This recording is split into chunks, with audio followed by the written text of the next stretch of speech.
দর্শক, এই মুহূর্তে রাজধানী মিরপুর এলাকায় আছেন আমাদের সহকর্মী মুশফিকুর রহমান। আমরা এখন সরাসরি চলে যাচ্ছি তার কাছে। মুশফিক, আইন শৃঙ্খলা বাহিনীর তৎপরতা কেমন দেখছেন, আমাদেরকে জানান। সীমা, এই মুহূর্তে উপস্থিত আছি মিরপুর এলাকায়, গ্রামীণ ব্যাংকের যে নিচে এখানে উপস্থিত আছি। দেখতে পাচ্ছেন আমার পেছনে আইন শৃঙ্খলা রক্ষাকারী বাহিনীর যে তৎপরতা সেটা কিন্তু বেশ জোরে সোরেই চলছে। চেকপোস্ট রয়েছে রাজধানীর বিভিন্ন জায়গায়, তার ব্যত্যয় এখানেও নেই, এখানেও চেকপোস্ট রয়েছে এবং এখানে বিভিন্ন ধরনের যানবাহন কিন্তু দাঁড় করিয়ে তারা কিন্তু চেক করছেন এবং যাদেরকেই সন্দেহ হচ্ছে, বিশেষ করে মোটরসাইকেল আরোহী যারা আছেন দেখতে পাচ্ছেন, তাদেরকে কিন্তু আসলে বেশি দাঁড় করানো হচ্ছে এবং তাদেরকে সন্দেহ হলেই কিন্তু জিজ্ঞাসাবাদ করা হচ্ছে এবং তাদেরকে তল্লাশিও নেওয়া হচ্ছে।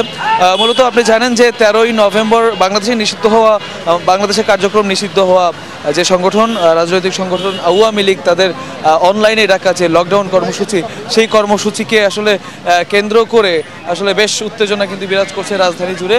বিগত কয়েকদিনে কিন্তু বেশ কয়েকটি বাসে আগুন দেওয়া হয়েছে এবং ককটেল বিস্ফোরণ হয়েছে। আপনারা কিন্তু নিশ্চয়ই জানেন এবং আমরাও দেখেছি।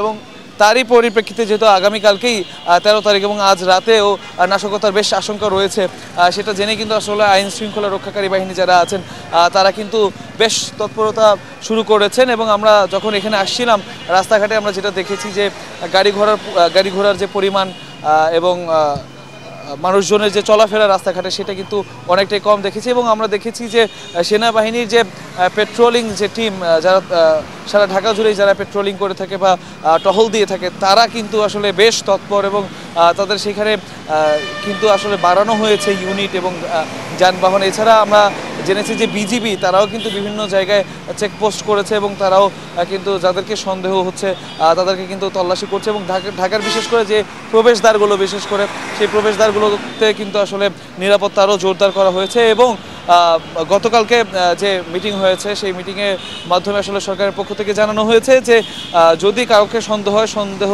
হলে কিন্তু তাকে আসলে গ্রেফতার করার বা জিজ্ঞাসাবাদ করার কিন্তু অনুমতি দেওয়া হয়েছে।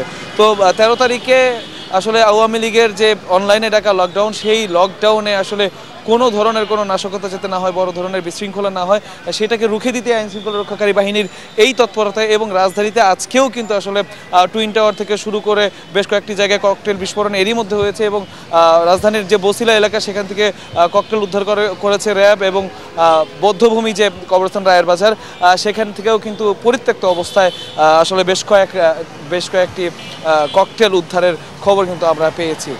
সীমা, এই ছিল এখনকার মতো আমার কাছে মিরপুর থেকে সর্বশেষ। মুশফিক, আপনাকে ধন্যবাদ।